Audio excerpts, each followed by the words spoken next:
Good day. Please introduce yourself. Good day, Madam Sir. I'm Alisa Azuela, 30 years old. I'm a solo parent. I have a daughter and she is 9 years old. I'm also at college level. Okay. Do you have work experience abroad as a domestic helper? Yes, Madam Sir. My first work experience was in Dubai, 2 years and 6 months, finished contract. How about the second employer? I was in Qatar, 2 years, finished contract. Okay. How about the third employer?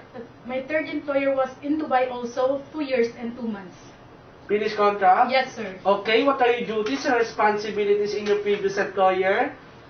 My duties and responsibility for a domestic helper was taking care of children 4 years old, doing household chores, cleaning, ironing, washing clothes, marketing. Okay. How about your second employer? Your duties and responsibilities? My duties and responsibility was cleaning the house, ironing, washing the clothes, marketing, and do all the household works.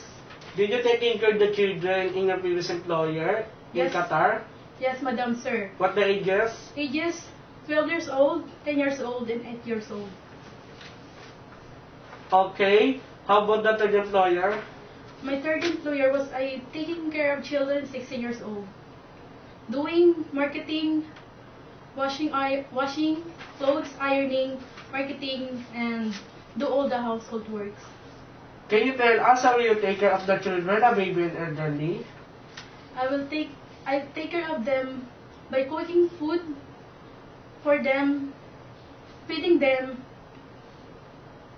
make sure that they are healthy and clean, and by taking care as my own family. Please tell us some of your skills. My skill was I know how to cook Arabic food and Filipino food, and I'm also willing to learn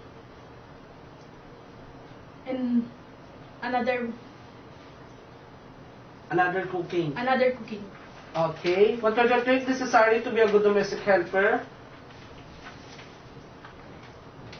What are the traits necessary to be a good domestic helper? The trait as a good domestic helper was, You're a hardworking person.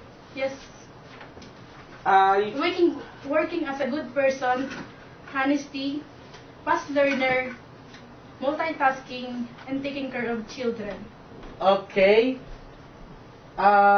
Anything else you want to tell for your future employers? Can you tell them now? Madam Sir, I promise that I will finish my 2 years contract. Thank you and God bless. Thank you so much. I hope to see you in Hong Kong.